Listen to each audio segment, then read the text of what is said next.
Good evening and welcome to the Monday, October 28th, 2024 Maplewood City Council meeting. I have a new gavel that I would like to show everyone, which I think is really very cool. I can do a couple of fun things with it. I want to thank City and County Credit Union for being a major sponsor for our trunk or treat yesterday. This is what they were giving away, and they gave away hundreds of these, and I just thought I would bring it, and I could possibly use it as a gavel tonight because it's pretty and sparkly and it lights up. We had a great trunk or treat yesterday. We had 1,200 people who came and we gave away, I don't even know how many pounds of candy. But I really want to thank our staff for all of the work that they did. I know Audra was there. Thank you very much. I saw Mike Darrow there. Our city manager was there. We had an awful lot of fun. The costumes were so cute, but I have to say that there isn't anyone more creative than our Maplewood staff. I will tell you, I did have two favorite stops. One was the Harry Potter 9 3/4 subway station stop, and they had a lot of really spooky things in their display, and they were giving away a lot of candy. And then my other favorite one was Candyland. They went above and beyond, recreating the game Candyland right out here on the driveway out, or the parking lot out here in front of City Hall. So all of you, you'll probably see these around for quite a while. Literally, City and County gave away hundreds and hundreds of them, which is really kind of fun. So anyway, I'm going to keep mine, and now you only have to hit it a couple times because it does light up in different ways, but it was very, very fun, and our staff did a fabulous job, and I think they were all having as much fun as the cute little kids in all of their Halloween costumes. It was a great event, and for 1,200 people to show up, it was just, the weather was gorgeous. It was so much fun. So thank you, staff, for putting on a really, really good trunk or treat. It could not have been better. Oh, and there were fog machines, and I'm trying to think of, so much creativity went into that, and it was just a great community event. So thank you, everyone. Let us now start with our Pledge of Allegiance, and we'll get to the business of the city. I pledge allegiance to the flag of the United States of America and to the republic for which it stands, one nation, under God, indivisible, with liberty and justice for all. City Clerk Sint, would you do the roll call for us? Councilmember Cave? Here. Councilmember Juniman? Here. Councilmember Lee? Present. Councilmember Villavicencio? Here. Mayor Abrams? I'm here as well. Thank you. Council members, we need to approve our agenda. Would someone like we have an amended agenda, so I want to make sure everyone is looking at that. So moved. Moved by Kate. Is there a second? Seconded by Juniman. The motion to approve our amended agenda. Is there any further discussion? Councilmember Lee. Thank you, Mayor. Council presentation, Ramsey Washington Recycling and Energy Center. Okay.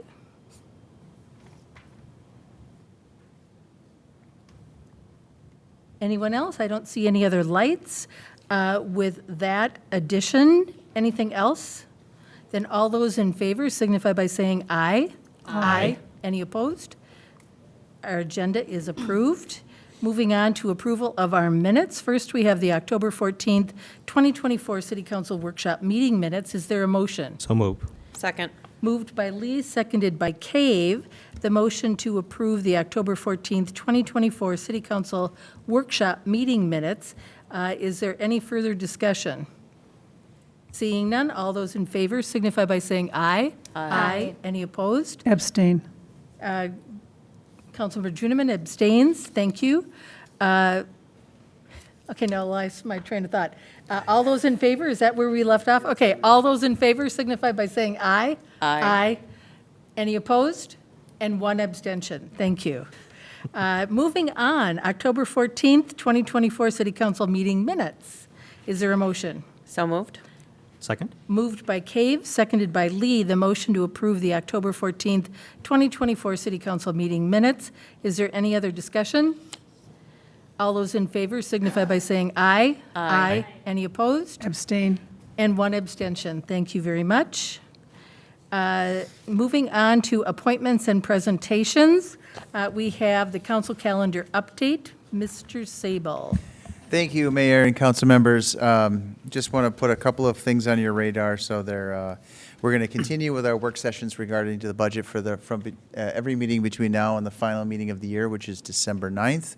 And so once we conclude tonight's meeting, we will be left with just 3 meetings for the rest of this calendar year because the way the schedule falls, there's only 1 meeting in December. So we do reserve the right to call a special meeting if something is urgent, but there are only 3 meetings left. You did mention earlier the wonderful Trunk or Treat event, and I think our next significant community outreach event will be the Santa Parade, which is a citywide event on Saturday, December 21st, from 9 to 1, various locations through the city. I think one of the things that we learned from our Trunk or Treat yesterday is that people like to use social media to find out where events are, and that we are a draw beyond just Maplewood. And we were listening into the people who were voting and giving their feedback. They were as far away as the West Metro, so we think we have a pretty creative way to continue to draw people in to experience Maplewood in a great way. And then the other thing I want to say is there is an election. We are 8 days away from an election. If you come into City Hall during the day, you see lines of people. I think we're averaging over 200 every day, and the number just continues to grow. And so we are open for voting 8 a.m. to 4:30 p.m. And starting tomorrow, we're going to have extended hours tomorrow from 8 a.m. to 7 p.m. tomorrow here. And so the staff, Andrea and her team, have been working really hard. And so not only have they been processing that, we're also going to have weekend hours. So on Saturday from 9 to 3, you can come in to vote. If you are a Maplewood resident, you can come in to vote. And actually, we'll be moving into this room probably Wednesday morning because we know that the volumes will increase. And we also have opportunities for voting on Sunday, November 3rd, also from 9 to 3. So making voting easier is certainly one of the things that we're proud of. And then on Monday, November 4th, we are open from 8 to 5. So we have creating wonderful opportunities for people to express their preference in the voting booth. And then we'll also then have a full election day on Tuesday, November 5th. So kudos to Andrea and her team for pulling it together. It's a wonderful system that she's put together. And what's really fun is I'll tell one story. So there was about 60 people lined up on Saturday morning to come in and vote. They were waiting on the door, and Andrea came out to give some instructions about how Maplewood is the only city in Ramsey County that runs its own elections. And the crowd spontaneously burst into a chant of Maplewood, Maplewood.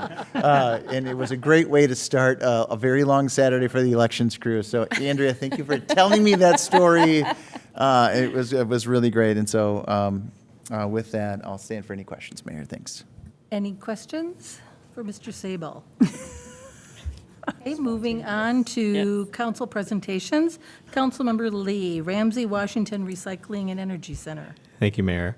I just wanted to share with the council really quick. Last week, I had the opportunity to tour, I keep calling it Ramsey County, but it's Ramsey Washington Recycling and Energy Center down in Newport. It's a little tucked in back there. I knew it was down there, but didn't realize it was so tucked in, so you really got to drive into the facility. Sean Finwa coordinated the tour for myself, the environmental ENR group, climate mitigation planning team, and some of the community members. So there was a good handful of us that was there last Tuesday. It was good to see kind of where everything ends. Didn't realize trash could be so exciting. It was definitely really cool to see all the moving pieces down there.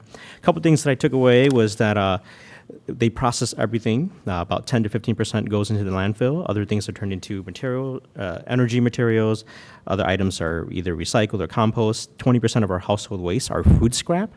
And that really leads me to kind of this next pitch to our community is that Ramsey County and Maplewood are part of the food scrap program here in the Twin Cities area.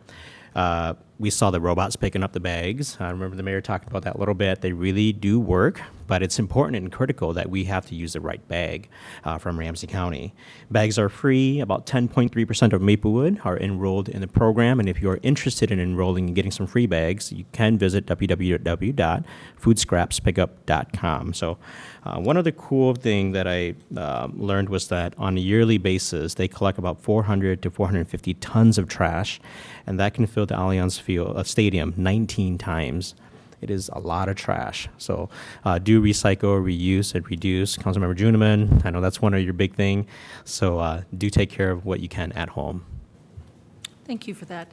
And council members, if any of you would like to tour the Ramsey Washington Recycling and Energy Center, Ramsey County Legal Local Government is going to be doing a tour in January for electeds in Ramsey County. I can get more information for you about that, but it will be a tour. I think we're going to start at 8 o'clock in the morning.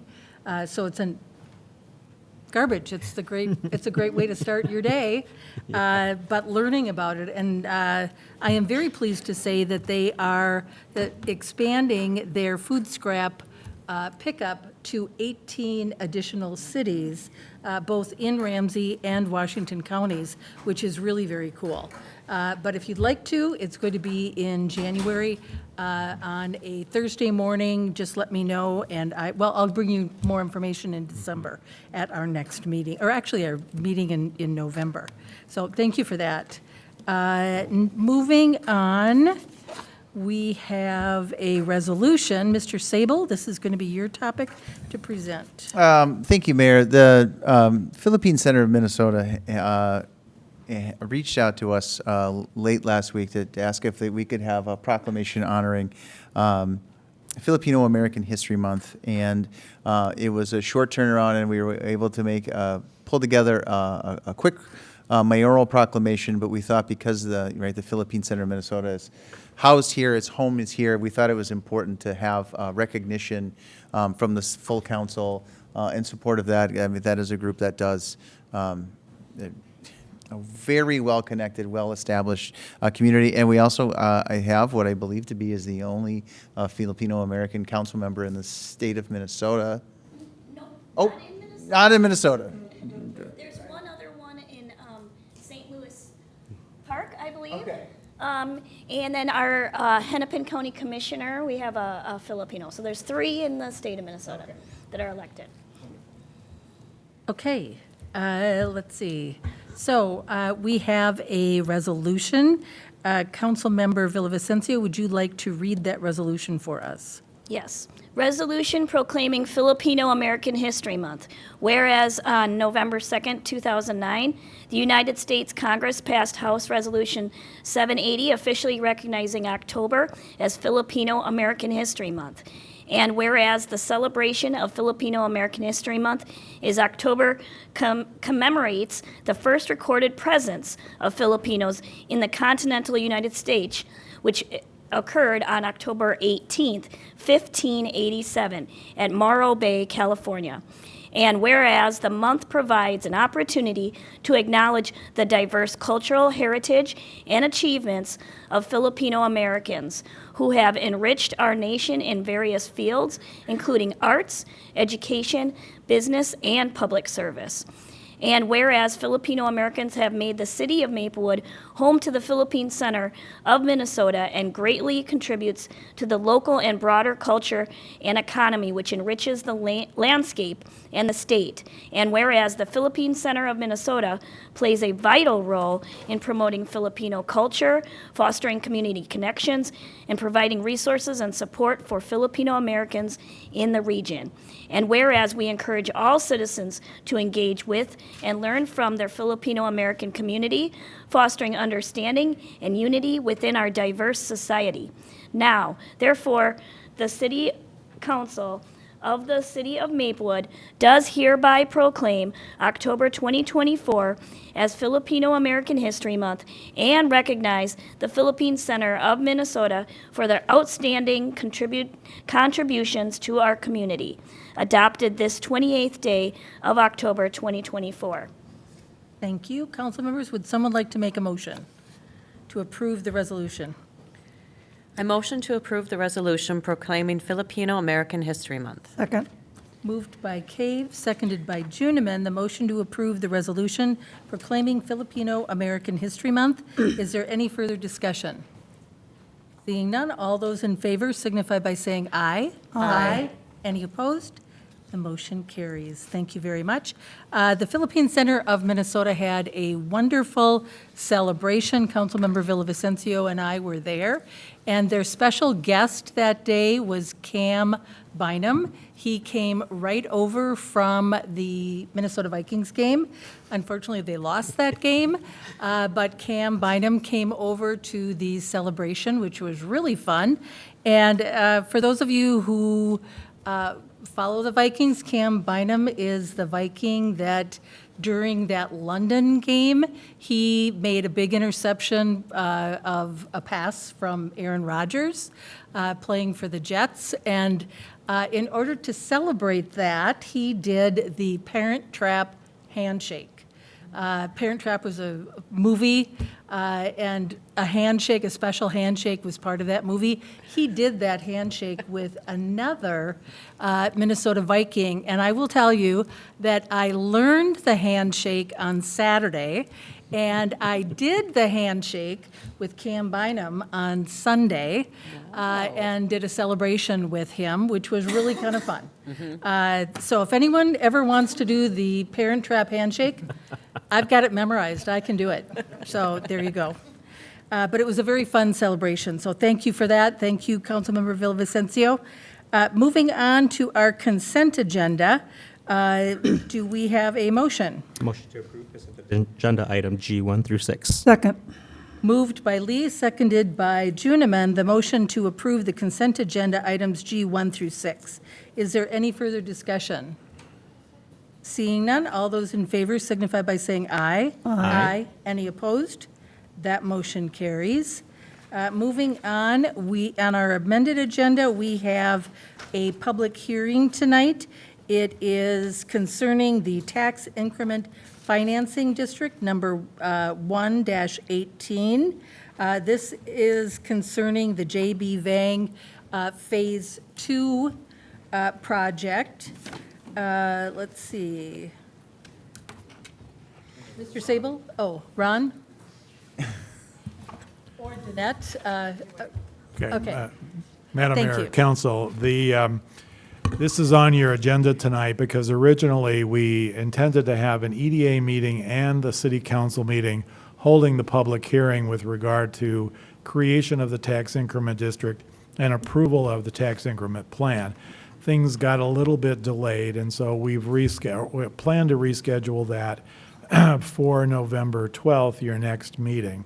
But because all the notices had already been published, to avoid having to republish everything, our suggestion is that you open the public hearing, take any testimony that might occur tonight, but rather than closing the public hearing, continue it to November 12th you need to have a time certain, and I would suggest that we say 7 o'clock or as soon thereafter as the matter may be heard. That's typically the way we do those things. That way, we won't have to republish and can reopen the public hearing that night. You'll hear a full presentation of the district and have all those items. And if anybody wants to testify, then they can testify at that continued public hearing. Okay, thank you very much.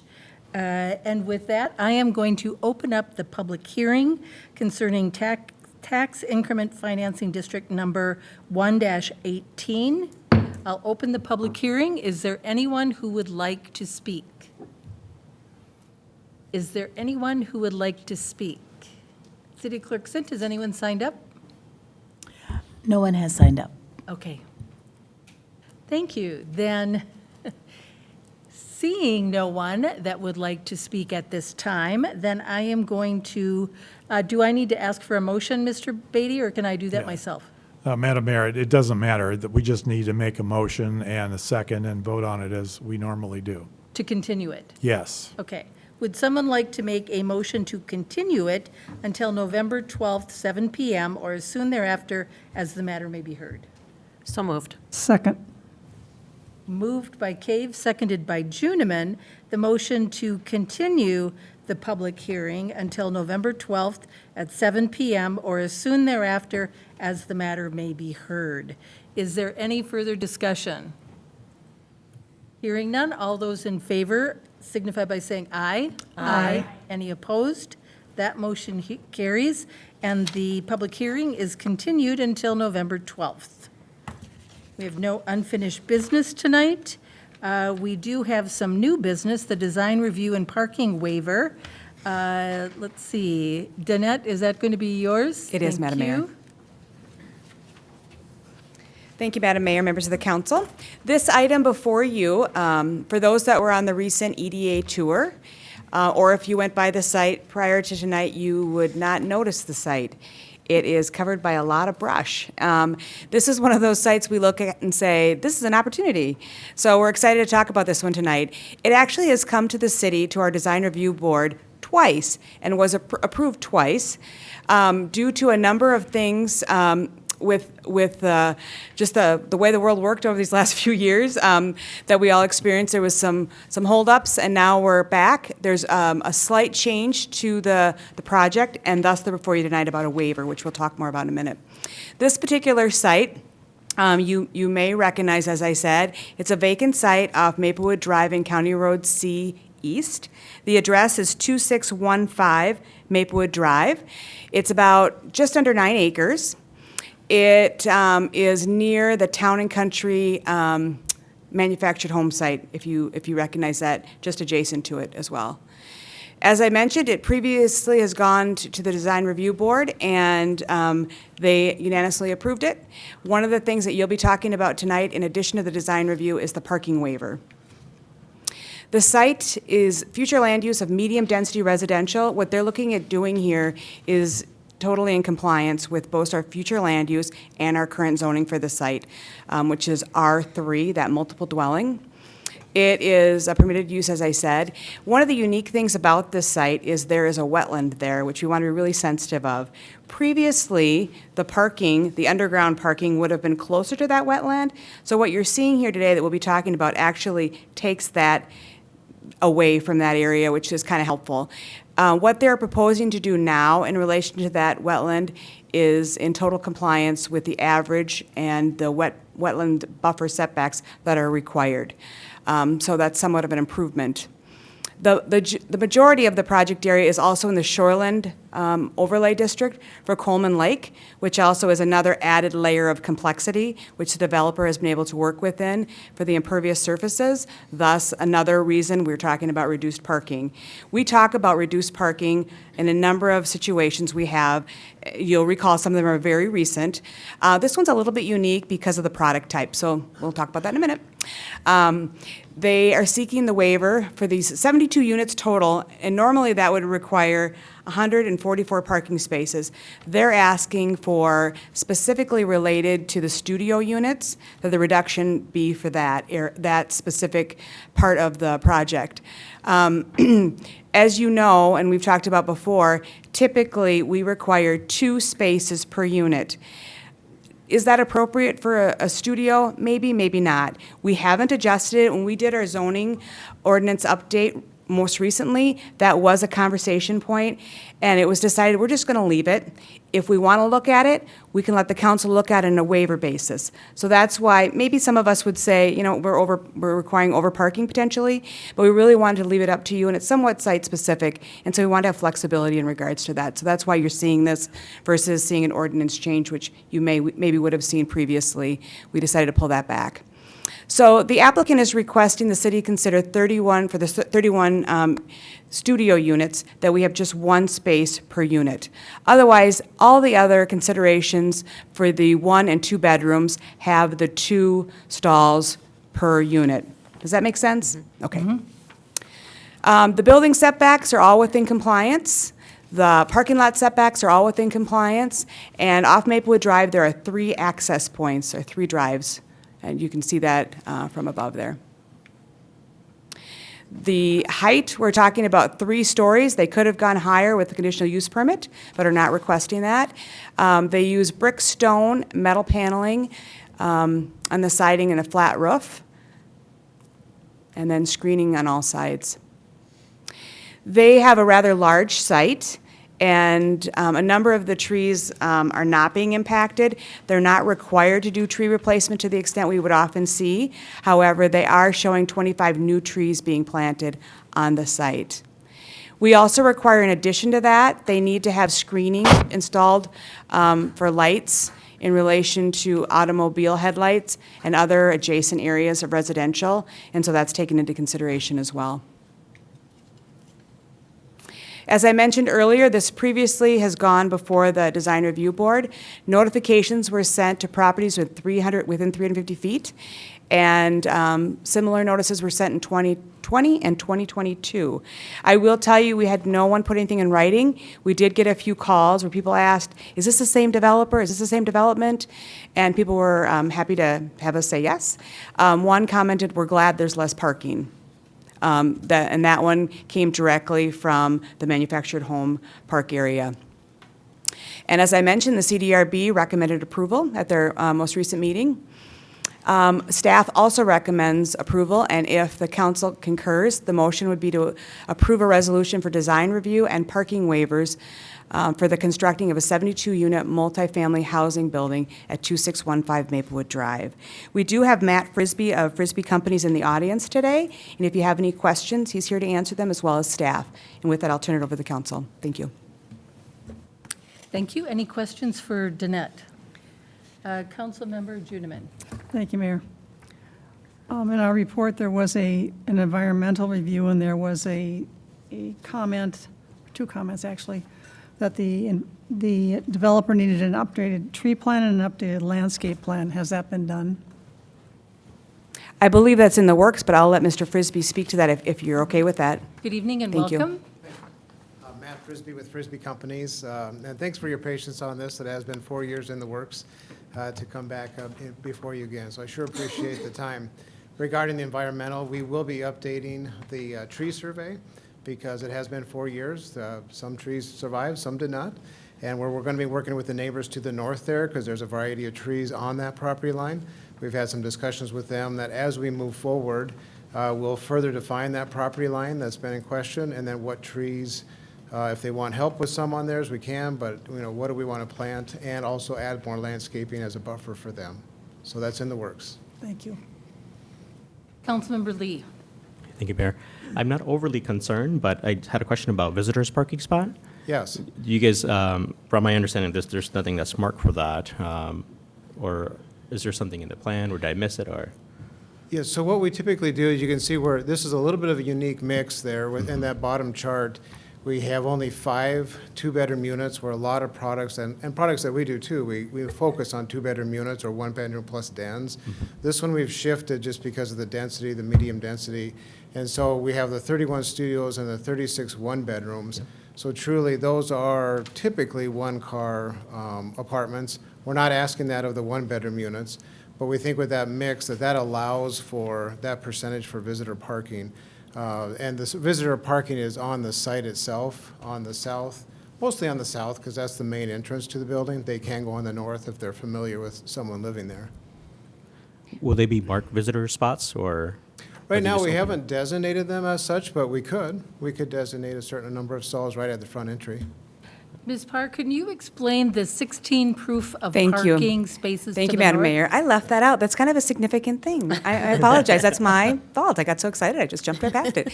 So if you look to the top of the site layout, you'll see those kind of red hashed tags. So those are really the proof of parking. And the idea is, we've learned from experience that we want to always have a backup plan. If things don't work out, and we do believe they'll work out the way Mr. Frisbee has indicated, kind of through attrition, there's visitor spaces. But if that doesn't pan out, we want to make sure that we are being thoughtful. So those 16 spaces could be brought online quite easy, and it will not impact the wetland. It's just right up there where those red lines are. And those could be put in place really easy just to north. Thank you for pointing that out, Mayor. Thank you. Any other questions? Okay, then, council members, we have a motion. Would someone like to make it? I move to approve a resolution for a design review and parking waiver for constructing a 72-unit multifamily housing building at 2615 Maplewood Drive. Second. Moved by Juniman, seconded by Villavicencio. The motion to approve a resolution for a design review and parking waiver for constructing a 72-unit multifamily housing building at 2615 Maplewood Drive. Is there any further discussion? Hearing none, then all those in favor signify by saying aye. Aye. Any opposed? That motion carries. And the last, thank you and welcome. I don't need the clicker. Welcome again. That's all I have. And the last agenda item is the Harvest Park Master Plan implementation. Audra? Yeah. This is yours. Thank you, Mayor, council members. Tonight, we'll be asking the council to consider approving implementation process of the Harvest Park Master Plan.